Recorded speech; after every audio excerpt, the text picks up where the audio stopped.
नमस्कार। तो पिछली वीडियो में अपन ने देख लिया था एमन टारगेरियन लूक वोलेरन को मार डालता है। इस वीडियो में बात करेंगे कि ब्लैक्स की तरफ से क्या रिएक्शन होने वाला है, ग्रीन्स का क्या रिएक्शन होगा इस पे, और रिवेंज क्या लेंगे ब्लैक्स। तो वीडियो को करते हैं शुरू फुल सीजन 2 के स्पॉयलर्स के साथ में। एमन टारगेरियन ने लूक वोलेरन को स्टॉर्मलैंड्स के किले से थोड़ी सी दूर शिप ब्रेकर्स बे की एक जगह है वहाँ पे मारा था, लेकिन ये किंग्स लैंडिंग पहुँचता है उससे पहले ही लूक के मरने की खबर पूरे 7 किंगडम्स में फैल गई। इस इवेंट के बाद में एमन टारगेरियन को लोगों ने पीठ पीछे किंग्सलेयर कहना शुरू कर दिया। अब एमन जब किंग्स लैंडिंग पहुंचता है तो वो सोच रहा था कि मेरा यहाँ पे अच्छा खासा स्वागत होगा। ड्रैगन को मार दिया और ड्रैगन राइडर को भी मार दिया, तो अपोजिट टीम वालों को मैंने कमज़ोर कर दिया है। इसके अलावा मैं स्टॉर्मलैंड्स के किले का सपोर्ट भी हमारी तरफ लेके आ गया हूँ, तो सारे ग्रीन्स के लोग इस पर खुश हो जाएंगे। लेकिन यहाँ पर रिएक्शन कुछ और ही था। क्वीन एलिसेंट ने जब सुना कि उसके बेटे एमन ने ये काम कर दिया, इसके बाद में वो पीली सी पड़ गई और जोर जोर से रोने लगी। Mother have mercy us on all, यानी कि जो फेथ ऑफ 7 के एक गॉड है मदर, वो हम सब के ऊपर मर्सी बनाए रखे। बहुत गलत काम करके आ गया मेरा बेटा।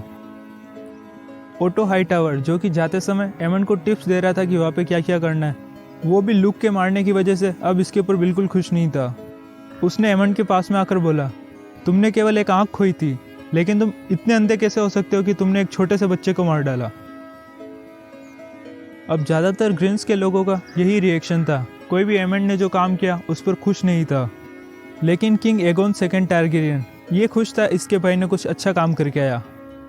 इसके एमन के वापस किंग्स लैंडिंग आने पर एक बड़े से फिस्ट का आयोजन किया और वहाँ पर एमन के नाम पे टोस्ट किया और एमन के लिए कहा the true blood of dragon, और अनाउंस किया कि ये हमारी एक अच्छी शुरुआत है।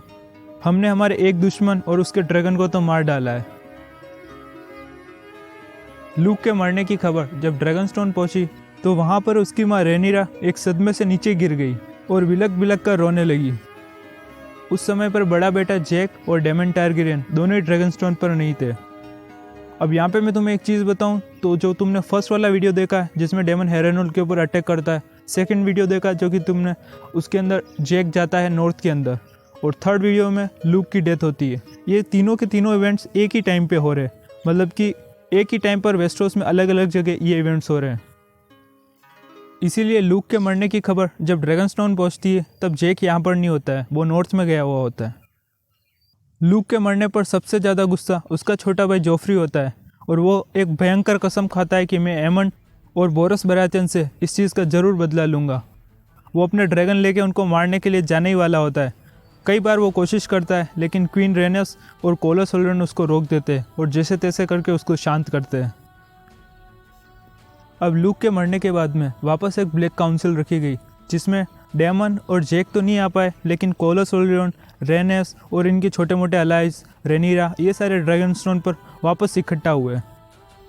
डेमन ने हेरेनोल से यहाँ पर ब्लैक काउंसिल में एक रेवन भेजा जिस पर लिखा था an eye for a eye, a son for a son, Luke की डेथ का बदला हम जरूर लेंगे। अब यहाँ पर अपन को थोड़ा सा बैक में जाना पड़ेगा। तो डेमन टारगेरियन जब यंग था तब उसको सिटी में हर कोई जानता था, उसको प्रिंस ऑफ सिटी के नाम से जानते थे। यानी कि किंग्स लैंडिंग के ज़्यादातर लोग मर्चेंट्स हो या फिर कोई चोर उचक के या फिर कोई सोल्जर नाइट कोई भी हो, लेकिन डेमन टारगेरियन सबको जानता था और लोग भी इसको सब जानते थे। बहुत सारे लोगों से इसकी अच्छी दोस्ती थी, गैमलर्स, हॉर्स, रॉबर्स, हर कोई इसको जानता था और इसके साथ में अच्छे से रहता था। किंग्स लैंडिंग के रेड कीप से लेकर नीचे फ्लिया बॉटम के जो लो बॉन्ड लोग रहते थे उनमें भी डेमन काफ़ी पॉपुलर था। कई सारे लोग इसको बहुत पसंद करते थे। डेमन के कई सारे दोस्त आज भी फ्लिया बॉटम के अंदर लो बॉन्ड लोग थे।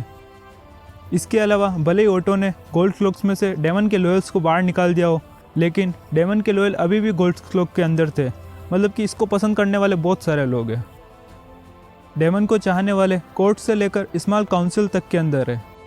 लेकिन डेमन को अभी उन हाई बॉन्ड्स की ज़रूरत नहीं थी। डेमन को एक ऐसे आदमी की ज़रूरत थी जो कि किंग्स लैंडिंग को बिल्कुल अच्छे से जानता हो, वहाँ की हर एक सुरंग, वहाँ की हर एक नाली, सब जगहों को बिल्कुल अच्छे से जानता हो, जैसा कि डेमन जानता था। और डेमन को एक ऐसे शातिर आदमी की तलाश थी जो रेड कीप में जाके आ जाए और गार्ड्स वगैरह किसी को पता नहीं चले, उसके पास में अपने खुद के ही सीक्रेट पैसेजेस हो, जैसे कि डेमन के पास में होया करते थे इसके यूथ में। थोड़ी देर सोचने के बाद में डेमन को फ्लिया बॉटम यानी कि लो बोर्न लोगों के रहने की जगह वहाँ पर इसको ऐसे लोग मिल ही गए जो इसका काम कर सकते हो, और चुपचाप किंग्स लैंडिंग के रेड कीप में भी जाके आ जाए, पर किसी गार्ड को किसी को भनक नहीं लगे और उनको पूरा का पूरा महल, हर एक जगह, हर एक चीज़ बिल्कुल अच्छे से ध्यान हो। डेमन को जो लोग मिले हैं उनमें से एक सर्जेंट था पहले सिटी वॉच में, यानी कि सिटी वॉच में एक अच्छा खासा ऑफिसर था। लेकिन एक बार उसने दारू पी ली और उसके बाद में एक होर को उसने बहुत ज़्यादा तरीके से पीटा। इसके बाद में उस होर की पीटने की वजह से डेथ हो जाती है। इस पर इस गोल्ड क्लॉक के आदमी को बाहर निकाल देते हैं। दिखने में ये आदमी बड़ा ही हट्टा कट्टा और ब्रूटल था। हिस्ट्री में इसका नाम तो नहीं याद रहा, लेकिन इसको हिस्ट्री में ब्लड के नाम से याद रखा गया। डेमन का काम एक और बंदा करने वाला था जिसका नाम था चीज़। एक तो ये ब्लड हो गया जो कि बड़ा सा आदमी है, और दूसरा चीज़ के बारे में कहा जाता है कि वो अपने बॉडी के पार्ट्स की शेप से ज़्यादा रेड कीप को अच्छे से जानता था। मतलब कि उसको फुल डेप्थ में पता था कौन सी जगह कहाँ पर है, क्या चीज़ है। इस चीज़ का काम रेड कैचर का था, यानी कि रेड कीप के अंदर जो भी सारे रेड्स वगैरह होते हैं उनको ढूंढ ढूंढ के मारना, इसका यही काम था। इसीलिए ये चीज़ हर जगह को अच्छे से जानता था। इसके बाद में ब्लड और चीज़ दोनों को अच्छे से एक ही काम मिला कि तुम्हें ये मिशन करना है और तुम दोनों जाओगे। ब्लड बड़ा था तो हट्टा कट्टा लड़ने के काम आ सकता था, और चीज़ सारे रास्ता जानता है तो ये अपना मिशन अच्छे से कर सकते हैं। अब पहले एक यहाँ पर रेड कीप में किंग हुआ करता था जिसका नाम था मेगोर द क्रूअल। उसने अपने टाइम पर क्या किया कि यहाँ पर रेड कीप से बहुत सारी सीक्रेट टनल्स बनाई थी जिससे कि कोई भी आ जा सके। वैसे तो इनका नॉर्मल यूज़ होता नहीं था, किसी को पता नहीं था, लेकिन ये जो चीज़ है इसको हर जगह अच्छे से ध्यान है। इसको पता है कि रेड्स कहाँ से आ जा सकते, तो इसको ये टनल्स वगैरह भी अच्छे से ध्यान थी। अब हिस्ट्री में कुछ लोगों का यूँ कहना है कि ब्लड और चीज़ किंग एगोन सेकंड को मारने गए थे, लेकिन चीज़ भले ही सारे अच्छे से रास्ते जानता हो, लेकिन मेगोर होल्डफास्ट यानी कि जिस जगह पर एगोन रहता है, जिस वाले किले के अंदर, रेड कीप के अंदर भी 3 किले हैं इस टाइप से, मेगोर होल्डफास्ट है, वहाँ की थोड़ी ज़्यादा ही सिक्योरिटी होती है। अब राजा रह रहा है तो ज़्यादा ही सिक्योरिटी रहेगी। इसके अलावा राजा के साथ में हमेशा से किंग्स गार्ड रहते हैं, तो उनको तो ब्लड भी नहीं निपटा सकता, इसलिए एगोन को मारने का इनके प्लान में नहीं था। और ये दोनों भी जानते थे किंग एगोन को मारने अगर ये मेगोर होल्डफास्ट के अंदर गए तो वापस बच के निकलने का भी कोई रास्ता नहीं है। अगले दिन इन दोनों की गर्दनें भालों के ऊपर सिटी वॉच के वहाँ पर लगी हुई होगी। ब्लड और चीज़ के टारगेट पर था टावर ऑफ हैंड, यानी कि मेगोर होल्डफास्ट के जस्ट पास में एक और टावर है जहाँ पर कि हैंड रहता है, यानी कि ओटो, वो वाला टावर। अब इस टावर ऑफ हैंड की थोड़ी सिक्योरिटी कम थी और यहाँ पर दीवारों के थ्रू पीछे से चढ़ा जा सकता था। वैसे तो जब विसरस जिंदा था तब क्वीन एलिसेंट मेगोर होल्डफास्ट के अंदर रहती थी, लेकिन अब एगोन सेकंड राजा बन गया है और उसकी पत्नी हेलिना, अब वो दोनों मेगोर होल्डफास्ट के अंदर रहते हैं। और जो एलिसेंट होती है वो यहीं पे टावर ऑफ हैंड के यहाँ पर रहना शुरू कर देती है। टावर ऑफ हैंड के 2-3 फ्लोर्स होते हैं। सबसे ऊपर के फ्लोर पे ऑटो हाई टावर का चैम्बर होता है, उसके नीचे वाले फ्लोर के ऊपर एलिसेंट का चैम्बर होता है। अब ब्लड और चीज़ पीछे की साइड से दीवार से चढ़ते हैं तो वो सबसे ऊपर के फ्लोर पे पहुंच जाते हैं जहाँ पर कि ऑटो हाई टावर का कमरा होता है, लेकिन इनका टारगेट ऑटो हाई टावर नहीं था। ये उससे एक नीचे वाले फ्लोर पे उतरते हैं जहाँ पर कि एलिसेंट हाई टावर का कमरा है। अब यहाँ पर क्या होता है कि जो क्वीन हेलिना है वो अपने बच्चे यानी कि जहरा, जहरस और मेलोर तीनों को लेकर हर रोज़ शाम को यहाँ पर आती होती है, यानी कि सोने से पहले उन बच्चों को अपनी दादी माँ से मिलाती है, एलिसेंट से मिलाती है। तो ये ब्लड और चीज़ उससे पहले ही आ जाते हैं और यहाँ पर एलिसेंट और एलिसेंट की हैंडमेड होती है। एलिसेंट को चुपचाप करवा के बिठा देते और हैंडमेड के गला दबा देता है वो ब्लड। अब इनका मिशन बिल्कुल सही से चल रहा होता है तो ये यहाँ पर गेट के पीछे छिप के दोनों खड़े हो जाते हैं। हेलिना टारगेरन को क्या पता कि आगे उस कमरे के अंदर क्या डेंजर है। वो अपने बच्चे जहरस, जहरा और मेलोर को लेकर अंदर आती है। मेलोर अभी 2 ही साल का था, इसलिए हेलिना ने उसकी अंगुली पकड़ रखी थी। अंदर आकर वो एलिसेंट को पुकारती है, लेकिन जैसे ही वो अंदर आती है जो ब्लड होता है पीछे की साइड में गेट पे खड़ा होता है, वो क्या करता है क्वीन के साथ में जो गार्ड होता है उसको पीछे से अटैक करके मार डालता है। और जो चीज़ होता है वो छोटे से बच्चे मेलोर को पकड़ के अपनी साइड खींच लेता है। इसके बाद में चीज़ हेलिना को बोलता है कि अगर तुम चिल्लाई तो सारे के सारे मरोगे तुम। हेलिना डर सी जाती है, लेकिन वो चिल्लाती नहीं है और शांति बनाए रखती है। उसके बाद में वो इनसे पूछती है आखिर तुम हो कौन। चीज़ बोलता है डेप्ट कलेक्टर्स। इसके बाद में चीज़ बोलता है an eye for a eye, a son for a son. हम यहाँ पर तुम्हारा केवल एक लड़के को मारेंगे, अब तुम चूज़ कर लो कौन से वाले को बचाना है। बड़े वाले को बचाना है जो कि हेयर है, जहरस, या फिर छोटे से मेलोर से तुमको ज़्यादा प्यार है। दोनों में से किसको बचाना है? पहले तो हेलिना को समझ में नहीं आता है कि आखिर ये किसको मारने की बात कर रहे हैं, लेकिन जब उसको समझ में आता है कि इसके दोनों लड़कों में से किसी एक को मारने वाले ही है, तो फिर वो एकदम से अपनी जगह से हिल जाती है और ज़मीन पे गिर के बोलती है, प्लीज़ इन दोनों की जगह मुझे मार डालो, इनको प्लीज़ छोड़ दो। इस पर ब्लड बोलता है, a wife not a son, हम एक सन को मारने आए हैं। अब हेलिना किसी भी एक लड़के को चूज़ नहीं कर रही होती। इस पर चीज़ उसको वार्न करते हुए बोलता है, अगर तुम जल्दी से चूज़ नहीं करोगे तो फिर ये जो जहरा है ना तुम्हारी लड़की 6 साल की, इसका ब्लड यहीं पे रेप कर देगा, तो जल्दी से दोनों में से एक लड़के का नाम लो। हेलिना टारगेरियन अपने घुटनों के बल पर फर्श पे पड़ी हुई होती है और रो रही थी। उसने हल्के से नाम लिया, मेलोर। मेलोर वो लड़का था जो कि 2 साल का था और चीज़ के हाथ में था। शायद हेलिना ने मेलोर का नाम इसलिए लिया क्योंकि वो काफ़ी छोटा है, तो उसको समझ में नहीं आएगा कि उसकी माँ किसके लिए उसका गिव अप कर रही है, मतलब कि उसकी माँ उसको मरवाना चाह रही है। या फिर यूँ हो सकता है जो जहरस है वो ज़्यादा बड़ा है और हेयर है आयरन थ्रोन का, तो इसलिए इसको बचा लिया। चीज़ के पास में मेलोर था, वो उसके कान में धीरे से बोलता है, क्या तुम समझ रहे हो बच्चे, तुम्हारी माँ तुम्हें मरवाना चाहती है। लेकिन जो भी हो, चीज़ उस मेलोर को मारता जो कि उसके हाथ में था। उससे पहले ही ब्लड पीछे की तरफ से आता है और उस जेरस को मार डालता है। ब्लड एक झटके में प्रिंस जेरस की गर्दन उड़ा देता है और इसके बाद में क्वीन हेलिना जोर से चीखती है। अब ये वैसे कहने में तो थोड़ा अजीब है, लेकिन वो जो रेड कैचर और ब्रूटल आदमी था, यानी कि चीज़ और रेड दोनों ही अपने वादों के पक्के थे। उन्होंने एक लड़के की जान के लिए बोला था, बस उसको मारा और बाकी किसी को हार्म नहीं किया। ब्लड यानी कि उस हट्टे कट्टे आदमी ने जिसने जेरस को मारा था, वो जेरस की गर्दन उड़ाकर अपने साथ में लेके गया। जेरस के मरते ही क्वीन हेलिना जोर जोर से रोने लग गई और जो शांति का माहौल इतनी देर से इन दोनों ने बना रखा था वो अब टूट जाता है। चीज़ सारे गुप्त रास्ते अच्छे से जानता होता है, इसलिए उनको कोई गार्ड नहीं पकड़ पाता है और चुपचाप दोनों वहाँ से निकलकर फ्लिया बॉटम में वापस आ जाते हैं। इस इवेंट के 2 दिन के बाद में ब्लड पकड़ा जाता है। वो क्या कि किंग्स लैंडिंग को छोड़कर किसी और जगह जा रहा होता है। तभी सिटी वॉच के गार्ड्स उसको उस गेट के ऊपर पकड़ लेते हैं जहाँ से वो किंग्स लैंडिंग छोड़ने की ट्राई कर रहा था। ये दरअसल पकड़ा था इसलिए क्योंकि इसकी जो चीज़ें होती है उनमें जो जेरस का मुंडी होती है उसको भी ये काट के अपने साथ में ले जा रहा होता है।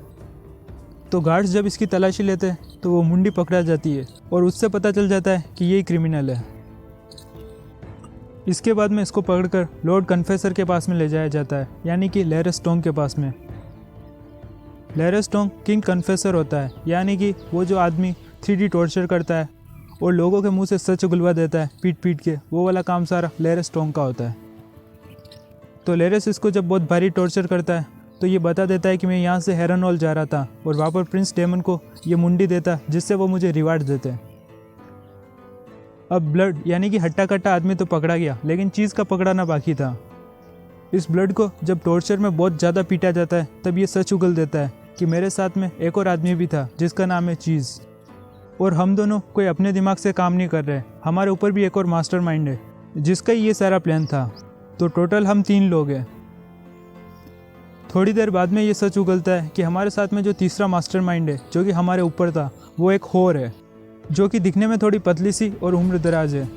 उसके लैंग्वेज का टोन भी बिल्कुल फॉरेन जैसा है और उसके साथ वाली हॉर्स उसको मिस्ट्री कहती है। अब एलिसेंट कमांड करती है लैरस टोंग को कि इसको इतना ज़्यादा पीटो कि ये अपना असली नाम बता देवे, और उसके बाद में मुझे इसकी फैमिली का पता करना है, इसके बच्चे और इसकी बीवी के खून में मेरे को नहाना है। लेकिन 13 दिनों तक इसको बहुत ज़्यादा टॉर्चर किया जाता है और पीटा जाता है, लेकिन ये अपना असली नाम नहीं बताता है। केवल इतना जो सच उगला है बस यही होता है। इसके बाद में 13वें दिन ये मर जाता है।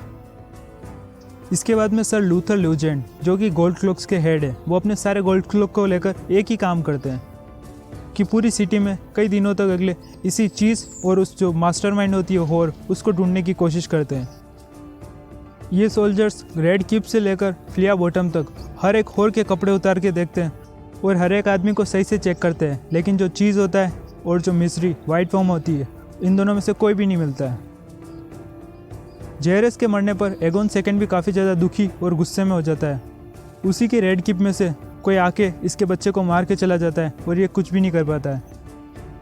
इस पर गुस्सा होकर ये जो भी सारे सिटी के रेड कैचर्स होते हैं जिनकी जॉब चूहों को पकड़ना होती है, ये कमांड करता है कि उन सबको पकड़ के लेके आओ और यहाँ पर फांसी पे लटका दो।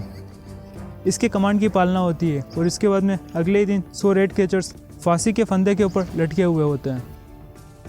अब एगोन सेकंड के इस कमांड को कोई भी मना नहीं करता है, खुद ऑटो भी नहीं, क्योंकि इसका ये कमांड थोड़ा सही भी होता है। अभी तो फिलहाल ये गुस्से में है तो ये इसका गुस्सा भी निकल जाएगा और जो रेड कैचर्स होते हैं उनको रेड की बिल्कुल अच्छे से पता है, तो आगे भी ऐसी कोई घटना हो उससे बचने के लिए सबसे अच्छा है उनको मार डालो। रेड कैचर्स के मरने के बाद में ऑटो हाईटावर 100 बिल्लियों का प्रबंध करता है जो कि अब से चूहों को मारेगी। और इसीलिए अगर तुम्हें गेम ऑफ थ्रोन्स में याद हो तो आर्या स्टार्क जब यहाँ पे किंग्स लैंडिंग में आई थी तो वो बिल्लियों को पकड़ती थी, क्योंकि बिल्लियों को इसी काम के लिए रख रखा है। अब वैसे तो वादे के मुताबिक ब्लड और चीज़ ने हेलिना के केवल एक ही लड़के को मारा था और मेलोर जो कि छोटा बच्चा था 2 साल का, उसको छोड़ दिया। लेकिन ये सारा इवेंट एक माँ के लिए इतना ज़्यादा दुखदायी था कि वो अंदर से टूट गई। क्वीन हेलिना के सामने इसके एक लड़के को मार डाला और वो भी इसके नाम लेने पर। इसके बाद में इसने खाना पीना, बाहर जाना सब कुछ बंद कर दिया। ये नहाती भी नहीं थी, केवल अपने अकेले चंबर में बैठी रहती थी और रोती रहती थी। ये बिल्कुल अंदर से टूट सी गई थी और एक पागलपन जैसे में चली गई थी। वैसे तो अभी इसका एक लड़का जिंदा था जिसका नाम था मेलोर, 2 साल का लड़का, लेकिन ये अब उसके साथ में नज़रें भी नहीं मिला सकती क्योंकि इसी को मरवाने के लिए इसने कहा था। अब क्वीन हेलिना इस हालत में अकेले अकेले रहने लग गई और किसी से बोलना बंद कर दिया, थोड़ी पागल सी हो गई। इस पर एगोन सेकंड ने अपने लड़के मेलोर को एलिसेंट को दे दिया संभालने और उसको बड़ा करने के लिए। क्वीन हेलिना उस सदमे के कारण आते हुए हर दिन के साथ में पागलपन की गहराइयों में जा रही थी। वो अकेली चुपचाप बैठी रहती थी और दूसरी तरफ उसका पति एगोन सेकंड भी इस इवेंट से काफ़ी ज़्यादा दुखी हो गया था। वह हमेशा गुस्से में रहता था और दारू पीता था, उसके बाद में वापस गुस्सा करता था, चिड़चिड़ा सा हो गया था। तो ये वाला अध्याय यहीं पे ख़त्म होता है। बुक के अंदर मैंने जो तुम्हें फर्स्ट वीडियो बताया और ये जो 4th वाला वीडियो, यहाँ तक केवल एक ही चैप्टर है जिसको मैंने 4 अध्याय में तोड़ा है। An eye for a eye, a son for a son. अगले अध्याय के अंदर देखना कि बैटल्स की शुरुआत हो जाएगी। तो मिलते हैं नेक्स्ट वीडियो के अंदर। वो क्या कि मुझे विंटरफेल जाना पड़ेगा, वहाँ पर क्या कि सर्दियाँ भी आ रही है। इसके अलावा उनको साउथ के अंदर लड़ने के लिए बुलाया, तो मुझे जाके उनकी थोड़ी हेल्प करानी होगी।